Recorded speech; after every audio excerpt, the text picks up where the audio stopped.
ನೀವು ಮೊದಲೇ ಬಾರಿ ನಮ್ಮ ಚಾನಲ್ನ ನೋಡ್ತಾ ಇದ್ದರೆ ಹಾಯ್, ನಾನು ರೂಪಾ. ಹಾಗೂ ನೀವು ನೋಡ್ತಾ ಇದ್ದೀರಾ ನಮ್ಮ ಕನ್ನಡ ಚಾನಲ್ ಆದ ಸ್ಮಯ ಕಲಿಕೆ. ನೀವಿನ್ನೂ ನಮ್ಮ ಚಾನಲ್ಗೆ ಸಬ್ಸ್ಕ್ರೈಬ್ ಆಗಿಲ್ಲ ಅಂದರೆ ಈ ಕೂಡಲೇ ಸಬ್ಸ್ಕ್ರೈಬ್ ಮಾಡ್ಕೊಳ್ಳಿ. ಹಾಗೆ ಪಕ್ಕದಲ್ಲಿ ಕಾಣುವ ಬೆಲ್ಲೈಕನ್ನು ಪ್ರೆಸ್ ಮಾಡಿ ಆಲ್ ಅಂತ ಟ್ಯಾಪ್ ಮಾಡೋದನ್ನು ಮರಿಬೇಡಿ. ಇವತ್ತಿನ ವಿಡಿಯೋದಲ್ಲಿ ನಾಳೆಯಿಂದ ಆಷಾಢ ಶುಕ್ರವಾರ ಪ್ರಾರಂಭ ಆಗ್ತಾ ಇದೆ. ಅದಕ್ಕೋಸ್ಕರ ತುಂಬ ಜನ ದೀಪಾರಾಧನೆ ಕೂಡ ಮಾಡ್ತಾ ಇರ್ತಾರೆ. ಬೆಲ್ಲದ ದೀಪ ಹಚ್ಚೋದೇ ಆಗಿರ್ಬೋದು, ಹಾಗೆ ನಿಂಬೆ ಹಣ್ಣಿನ ದೀಪನ ಹಚ್ಚೋದೇ ಆಗಿರ್ಬೋದು. ಈ ರೀತಿ ಆಷಾಢ ಮಾಸದಲ್ಲಿ ಶುರು ಮಾಡುವಂಥದ್ದು ತುಂಬಾ ಒಳ್ಳೆಯದು.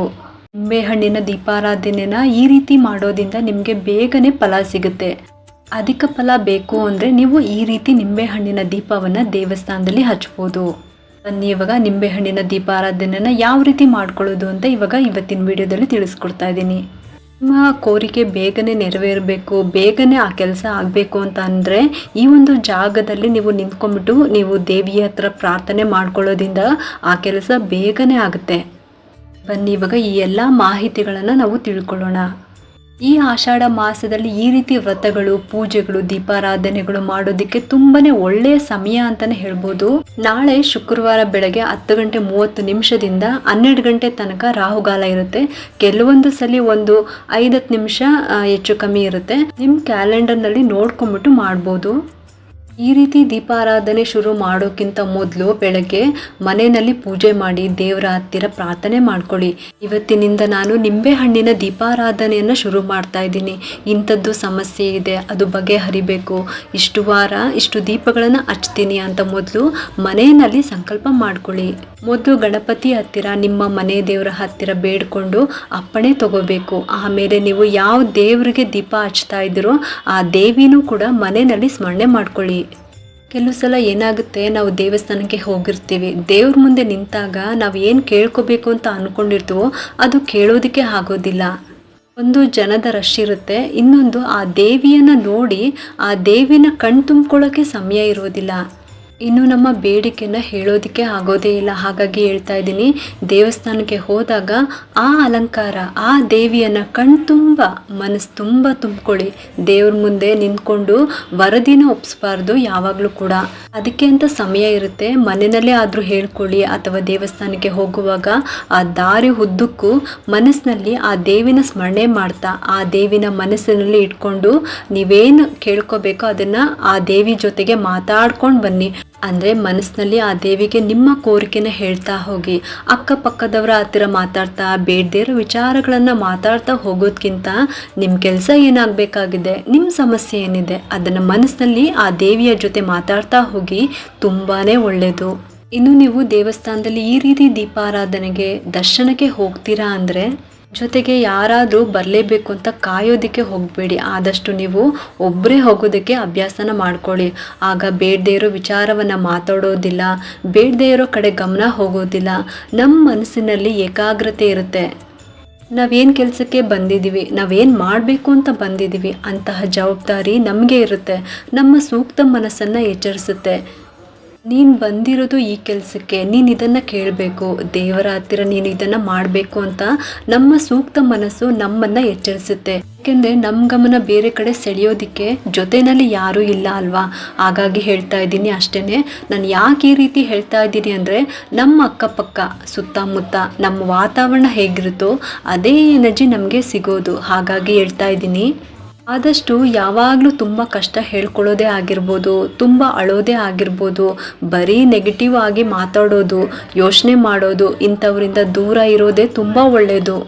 ಹಾಗಾಗಿ ದೇವಸ್ಥಾನಕ್ಕೆ ಹೋಗಬೇಕು ಅಂದರೆ ಒಬ್ಬರೇ ಹೋಗಿ, ದೂರ ಇದೆ ದೇವಸ್ಥಾನ ಅಂತ ಅಂದರೆ ಫ್ಯಾಮಿಲಿ ಜೊತೆ ಅಥವಾ ಫ್ರೆಂಡ್ಸ್ ಜೊತೆ ಹೋಗಿ ಬನ್ನಿ, ಬೇಡ ಅಂತ ಅಲ್ಲ. ಆದರೆ ಈ ರೀತಿ ಹತ್ತಿರ ಇರುವಂಥ ದೇವಸ್ಥಾನಗಳಿಗೆ ಏನಾದರೂ ನೀವು ವಿಶೇಷವಾದ ಪೂಜೆಗಳಿಗೆ ದೀಪಾರಾಧನೆ ಮಾಡಬೇಕು ಅಂತ ಇರೋದಾದರೆ ಒಬ್ಬರೇ ಹೋಗಿ ಬನ್ನಿ, ತುಂಬಾ ಒಳ್ಳೆಯದು. ಆಗ ನಿಮಗೆ ಆಗುವಂಥ ಫೀಲಿಂಗ್ಸ್ ಹೇಗಿರುತ್ತೆ ಅನ್ನೋದನ್ನು ನೀವೇ ಅನುಭವಿಸ್ಬೇಕು, ನಿಮಗೆ ಅದು ಗೊತ್ತಾಗುತ್ತೆ. ನಾನಂತೂ ತುಂಬ ಸಲ ಈ ಫೀಲಿಂಗ್ಸ್ನ ಅನುಭವಿಸಿದ್ದೀನಿ, ಅದಕ್ಕೋಸ್ಕರ ಹೇಳ್ತಾ ಇದ್ದೀನಿ. ಇವಾಗ ನಾನು ಹೇಳ್ತಿರೋದು ತುಂಬಾ ಮುಖ್ಯವಾದ ವಿಚಾರ. ಅದೇನಪ್ಪ ಅಂದರೆ ಮನೆಯಿಂದ ಹೊರಡುವಾಗ ನೀವು ಯಾವ ರೀತಿ ರೆಡಿಯಾಗಿ ಹೋಗಬೇಕು ಅಂತ ಅಂದರೆ ಆದಷ್ಟು ರೇಷ್ಮೆ ಸೀರೆನ ಉಟ್ಕೊಂಡು ಹೋಗಿ. ಯಾಕೆ ಹೇಳ್ತಾ ಇದ್ದೀನಿ ಅಂದರೆ ರೇಷ್ಮೆ ಸೀರೆಗೆ ಆಕರ್ಷಣ ಶಕ್ತಿ ಜಾಸ್ತಿ ಇರುತ್ತೆ. ಹಾಗಾಗಿ ಒಳ್ಳೆ ರೇಷ್ಮೆ ಸೀರೆನ ಉಟ್ಕೊಂಡು ಹೋಗಿ, ಪಾಸಿಟಿವ್ ಎನರ್ಜಿ ಅಟ್ರಾಕ್ಟ್ ಆಗುತ್ತೆ. ಅದ್ರ ಮೂಲಕ ನಿಮಗೂ ಕೂಡ ಪಾಸಿಟಿವ್ ಎನರ್ಜಿ ಬರುತ್ತೆ. ರೇಷ್ಮೆ ಸೀರೆ ಇಲ್ಲ ಅಂದರೆ ಅನ್ನೋರು ಒಂದು ಒಳ್ಳೆ ಕಾಟನ್ ಸೀರೆನ ಅಥವಾ ಬಾರ್ಡ್ರ್ ಸೀರೆನ ಉಟ್ಕೊಂಡೋಗಿ ಸೀರೆಗೂ ಇದಕ್ಕೂ ಏನು ಸಂಬಂಧ ಅಂತೀರಾ?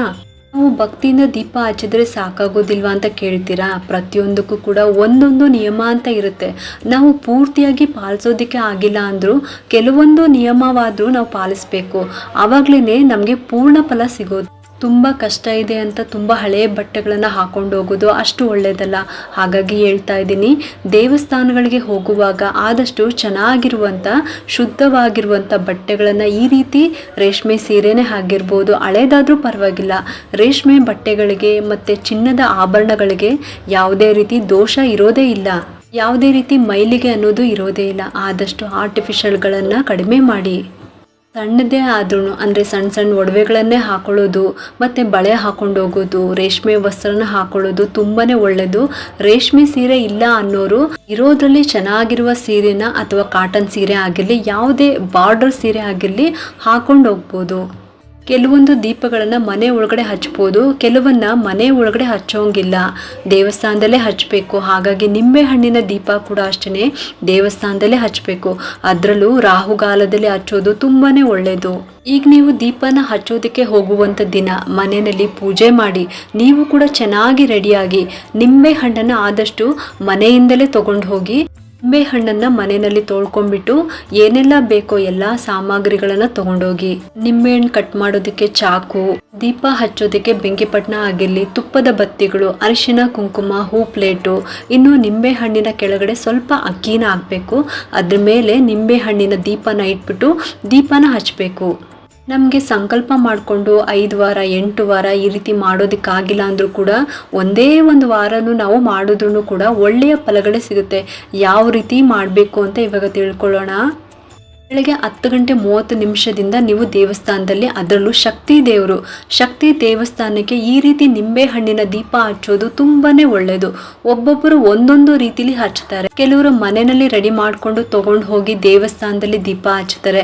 ಕೆಲವರು ಅಲ್ಲೇ ಕುತ್ಕೊಂಡು ಎಲ್ಲನೂ ತಗೊಂಡು ಹೋಗಿ, ಅಂದರೆ ನಿಂಬೆ ಹಣ್ಣು, ತುಪ್ಪ, ಬತ್ತಿ, ಪ್ಲೇಟ್ ಅಂದರೆ ಅಡಿಕೆ ಪ್ಲೇಟು, ಅರಿಶಿನ ಕುಂಕುಮ, ಚಾಕು, ಒರೆಸ್ಕೊಳ್ಳೋದಕ್ಕೆ ಒಂದು ಬಟ್ಟೆ, ಬೆಂಕಿಪಟ್ಟಣ, ಹೂವು, ಈ ರೀತಿ ಊದ್ಬತ್ತಿ ಎಲ್ಲನೂ ತಗೊಂಡು ಹೋಗಿ ಅಲ್ಲೇ ದೀಪವನ್ನು ಹಚ್ತಾರೆ. ಮತ್ತೆ ನೀವು ಎಷ್ಟು ವಾರ ದೀಪ ಆರಾಧನೆ ಮಾಡ್ತೀರಾ ಅದನ್ನ ಮೊದಲು ಸಂಕಲ್ಪ ಮಾಡ್ಕೊಳ್ಳಿ. 3 ವಾರನ, 5 ವಾರನ, ಇಲ್ಲ 8 ವಾರನ, ಅಥವಾ ಒಂದೇ ಒಂದು ವಾರನ ಅಂತ ಮೊದಲು ನೀವು ಸಂಕಲ್ಪ ಮಾಡ್ಕೊಳ್ಳಿ. ಕೆಲವರು ದೀಪ ಲೆಕ್ಕ ಇಟ್ಕೊಂಡಿರ್ತಾರೆ, ಕೆಲವರು ನಿಂಬೆ ಹಣ್ಣಿನ ಲೆಕ್ಕ ಇಟ್ಕೊಂಡಿರ್ತಾರೆ. ಒಂದು ನಿಂಬೆ ಹಣ್ಣಿನಲ್ಲಿ 2 ದೀಪ ಆಗುತ್ತೆ. ಅದೇ ರೀತಿನೇ ಮೊದಲನೇ ವಾರ 1 ನಿಂಬೆ ಹಣ್ಣು, 2ನೇ ವಾರಕ್ಕೆ 2 ನಿಂಬೆ ಹಣ್ಣು, ಹಾಗೆ 3ನೇ ವಾರಕ್ಕೆ 3 ನಿಂಬೆ ಹಣ್ಣು, 4ನೇ ವಾರಕ್ಕೆ 4 ನಿಂಬೆ ಹಣ್ಣು, ಇನ್ನು 5ನೇ ವಾರ ಅಂದರೆ ಕೊನೆಯ ವಾರಕ್ಕೆ 5 ನಿಂಬೆ ಹಣ್ಣು. ಹೀಗೆ ನಿಂಬೆ ಹಣ್ಣನ್ನ ಲೆಕ್ಕನ ಇಟ್ಕೊಂಡಿರ್ತಾರೆ, ಅಥವಾ ದೀಪಗಳನ್ನ ಲೆಕ್ಕ ಇಟ್ಕೊಂಡಿರ್ತಾರೆ. ಅಂದರೆ ಸ್ಟಾರ್ಟಿಂಗಿಂದನೂ 2 ದೀಪನ ಹಚ್ಚುವಂಥದ್ದು, ಅಥವಾ ಸ್ಟಾರ್ಟಿಂಗಿಂದನೇ 5, 8, 16 ಹೀಗೆ ನಿಮ್ಮ ಇಷ್ಟಕ್ಕೆ ಬಿಟ್ಟಿದ್ದು. ಎಷ್ಟು ದೀಪ ಬೇಕಾದರೂ ಹಚ್ಚಬಹುದು. ದೀಪ ಆದರೂ ಲೆಕ್ಕ ಇಟ್ಕೋಬೋದು, ಅಥವಾ ನಿಂಬೆ ಹಣ್ಣಾದರೂ ಲೆಕ್ಕನ ಇಟ್ಕೋಬೋದು. ಅಥವಾ ನೀವು ಸ್ಟಾರ್ಟಿಂಗಿಂದ 5 ದೀಪ ಹಚ್ತೀವಿ ಅಂತ ಸಂಕಲ್ಪ ಮಾಡ್ಕೊಂಡಿದ್ರೆ 3 ನಿಂಬೆ ಹಣ್ಣನ್ನು ಚೆನ್ನಾಗಿ ತೊಳೆದು ತೊಗೊಂಡು ಹೋಗಬೇಕು. ಅಲ್ಲೇ ಕುತ್ಕೊಂಡು ಮಧ್ಯಕ್ಕೆ ಸರಿಯಾಗಿ ಅದನ್ನು ಕಟ್ ಮಾಡಿ ಒಂದು ಕವರ್ನ ಕೂಡ ತೊಗೊಂಡು ಹೋಗಬೇಕು. ಆ ಹುಳಿಯನ್ನೆಲ್ಲನೂ ಕೂಡ ಇಣ್ಕೊಳ್ಳಿ. ಅಲ್ಲಿ ಡಸ್ಟ್ಬಿನ್ಗಳು ಕೂಡ ಇಟ್ಟಿರ್ತಾರೆ, ಅಲ್ಲಿಗೆ ಬೇಕಾದ್ರೆ ನೀವು ಆ ನಿಂಬೆ ಹಣ್ಣಿನ ಹುಳಿಯನ್ನು ನೀವು ತೊಗೊಂಡೋಗಿ ಹಾಕ್ಬೋದು, ಅಥವಾ ಯಾವುದಾದ್ರೂ ಗಿಡದ ಬುಡಕ್ಕೆ ಹಾಕ್ಬೋದು. ನೀವೇನಾದರೂ ಮನೆಯಲ್ಲಿ ದೀಪ ರೆಡಿ ಮಾಡ್ಕೊಂಡು ಹೋಗ್ತೀರಾ ಅಂದರೂ ಕೂಡ ಅಷ್ಟೇ, ಆ ಹುಳಿಯನ್ನು ಅಂದರೆ ನಿಂಬೆ ಹಣ್ಣಿನ ಹುಳಿ ರಸವನ್ನ ಯಾವುದಾದ್ರೂ ಗಿಡದ ಬುಡಕ್ಕೆ ಹಾಕಬೇಕು, ಅಥವಾ ಯಾರು ತುಳಿದೇ ಇರೋ ಜಾಗದಲ್ಲಿ ಹಾಕಬೇಕು. ದೇವಸ್ಥಾನದಲ್ಲಿ ಆದರೆ ಡಸ್ಟ್ಬಿನ್ ಇಟ್ಟಿರ್ತಾರಲ್ಲ, ಅಲ್ಲಿ ನೀವು ಆ ರಸವನ್ನ ಚೆಲ್ಬೋದು.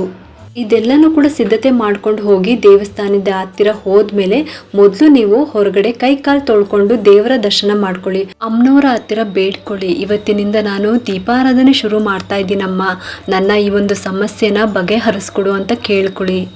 ನೀವು ದೇವಸ್ಥಾನದ ಒಳಗಡೆನೂ ಹೋಗಿ ಕೇಳ್ಬೋದು, ಅಥವಾ ಹೊರಗಡೆ ಗರುಡಗಂಬ ಇರುತ್ತೆ ನೋಡಿ, ಅಲ್ಲಿ ನಿಂತ್ಕೊಂಡು ಏನೇ ಪ್ರಾರ್ಥನೆ ಇದ್ರೂ ಮಾಡಬೇಕು. ದೇವಸ್ಥಾನಕ್ಕೆ ಹೋಗಿದ ತಕ್ಷಣ ವಿಶೇಷವಾಗಿ ಕೆಲವರು ಚೀಟಿನ ತಗೊಂಡಿದ ತಕ್ಷಣ ಮುಂದೆಗಡೆ ಬಿಡ್ತಾರೆ. ಆ ಥರ ಮುಂದೆ ಬಿಟ್ಟಿದ ತಕ್ಷಣ ಅವರನ್ನು ದೇವರು ನೋಡ್ತಾರೆ ಅಂತ ತಿಳ್ಕೊಳ್ಳೋಕೆ ಹೋಗಬೇಡಿ. ದೇವರಿಗೆ ಯಾವಾಗಲೂ ದೂರದೃಷ್ಟಿ ಜಾಸ್ತಿ. ದೂರದಲ್ಲಿ ಯಾರು ನನ್ನ ನೋಡ್ತಾ ಇದ್ದಾರೆ, ಯಾರು ನನ್ನ ನೆನೆಸ್ಕೊತಾ ಇದ್ದಾರೆ ಅಂತ ದೂರದೃಷ್ಟಿಯಲ್ಲಿ ನೋಡ್ತಾ ಇರ್ತಾರೆ. ಅದೇ ಜಾಸ್ತಿ ಅಮ್ಮನವರು ನೋಡೋದು. ದೇವರ ದೃಷ್ಟಿ ಯಾವಾಗಲೂ ಎದುರುಗಡೆ ಇರುವಂಥ ಗರುಡ ಕಂಬದ ಮೇಲೇನೆ ಇರುತ್ತೆ. ಆ ಕಂಬದ ಹತ್ತಿರ ನಿಂತ್ಕೊಂಡು ನೀವೇನೇ ಕೇಳಿಕೊಳ್ಳಿ ಅದು ತುಂಬ ಬೇಗನೆ ನೆರವೇರುತ್ತೆ. ಹಾಗಾಗಿ ಆ ಕಂಬದ ಹತ್ತಿರ ನಿಂತ್ಕೊಂಡು ಅಮ್ಮನವ್ರಿಗೆ ಪ್ರಾರ್ಥನೆ ಮಾಡ್ಕೊಳ್ಳಿ. ಆಮೇಲೆ ದೀಪನ ಹಚ್ಚಿ. ಮೊದಲು ಗಣಪತಿಗೆ ಆರತಿನ ಮಾಡಬೇಕು. ಗಣಪತಿಗೆ ಆರತಿನ ಮಾಡಿ, ಕೆಲವರು ನಿಂಬೆಹಣ್ಣಿನ ದೀಪವನ್ನು ಗಣಪತಿಗೆ ತೋರಿಸ್ಬಾರ್ದು ಅಂತಾರೆ. ಆದರೆ ಒಂದೇ ದೇವಸ್ಥಾನದಲ್ಲಿ ಅಂದರೆ ಗಣಪತಿ, ದುರ್ಗಾದೇವಿ ಎಲ್ಲರೂ ಇದ್ದಾಗ ತೋರಿಸ್ಬೋದು, ಏನೂ ತೊಂದರೆ ಇರೋದಿಲ್ಲ. ಸಪ್ರೇಟಾಗಿ ಗಣೇಶನ ದೇವಸ್ಥಾನ ಇದ್ದರೆ ಅಲ್ಲಿ ನಿಂಬೆಹಣ್ಣಿನ ದೀಪನ ಹಚ್ಚಬಾರ್ದು ಅಂತಾರೆ. ಯಾರೂ ಸಾಮಾನ್ಯವಾಗಿ ಹಚ್ಚೋದಿಲ್ಲ. ಗಣಪತಿಗೆ ಹೆಚ್ಚಾಗಿ ಬೆಲ್ಲದ ದೀಪನ ಹಚ್ಚುತ್ತಾರೆ. ಇನ್ನು ಈ ದೀಪನ ಹಚ್ಚಿದ ಮೇಲೆ ಗಣಪತಿಗೆ ಆರತಿನ ಮಾಡಿ, ಆಮೇಲೆ ಅಮ್ಮನವ್ರಿಗೆ ಆರತಿನ ಮಾಡಬೇಕು. 3 ಸಲ ಪ್ರದಕ್ಷಿಣೆ ಹಾಕಿ ಆಮೇಲೆ ಆ ದೀಪಗಳನ್ನು ತಗೊಂಡು ಬಂದು ಹೊರಗಡೆ ಇಡಿ.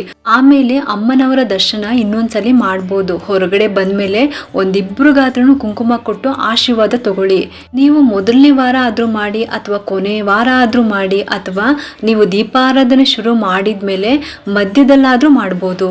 ವಿಶೇಷವಾದ ದಿನ ಬಂದರೆ, ಶುಕ್ರವಾರ ದಿನ ತುಂಬ ವಿಶೇಷವಾದ ದಿನ ಬಂದರೆ ಆ ದಿನ ಒಂದು ಇಬ್ಬರಿಗಾದ್ರೂ ಹೆಣ್ಮಕ್ಳಿಗೆ ಫಲ ತಾಂಬೂಲ ಕೊಡುವಂಥದ್ದು ಏನಾದರೂ ನಾವು ಪದಾರ್ಥಗಳನ್ನು ಮಾಡ್ಕೊಂಡು ಹೋಗಿ ಅವ್ರಿಗೆ ಪ್ರಸಾದ ಹಂಚೋದು, ಈ ಥರದ್ದೆಲ್ಲ ಮಾಡೋದ್ರಿಂದ ಇನ್ನೂ ಬೇಗ ಮತ್ತು ಅಧಿಕವಾಗಿ ಫಲ ಸಿಗುತ್ತೆ.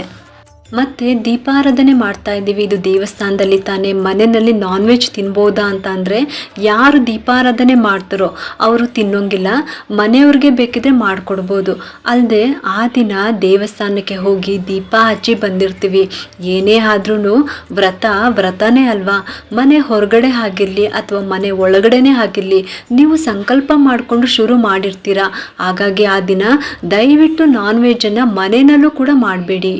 ದೇವಸ್ಥಾನಕ್ಕೆ ಹೋಗಿ ಬಂದಿರ್ತೀರ, ಅಲ್ಲಿರುವ ಪಾಸಿಟಿವ್ ಎನರ್ಜಿ ನಿಮ್ಮಲ್ಲಿ ಆಕರ್ಷಣೆ ಆಗಿರುತ್ತೆ. ನೀವು ಮನೆಗೆ ಬಂದಾಗ ಆ ಒಂದು ಎನರ್ಜಿ ನಿಮ್ಮ ಮನೆಯಲ್ಲೂ ಕೂಡ ಇರುತ್ತೆ. ಹಾಗಾಗಿ ಹೇಳ್ತಾ ಇದ್ದೀನಿ, ಆ ಒಂದು ದಿನ ಬಿಟ್ಟು ಬೇರೆ ದಿನ ಬೇಕಿದ್ರೆ ಮಾಡಿಕೊಂಡು ತಿನ್ಬೋದು. ಮನೆಯವ್ರಿಗೂ ಮಾಡಿಕೊಡ್ಬೋದು ಮತ್ತು ನೀವು ಕೂಡ ತಿನ್ಬೋದು. ನಿಮ್ಮ ವ್ರತ ಮುಗಿಯೋವರೆಗೂ ಕೂಡ ನೀವು ತಿನ್ನಲ್ಲ ಅನ್ನೋ ಥರ ಇದ್ದರೆ ಆ ರೀತಿಯೂ ಕೂಡ ಮಾಡ್ಬೋದು. ತುಂಬಾ ಒಳ್ಳೆಯದು.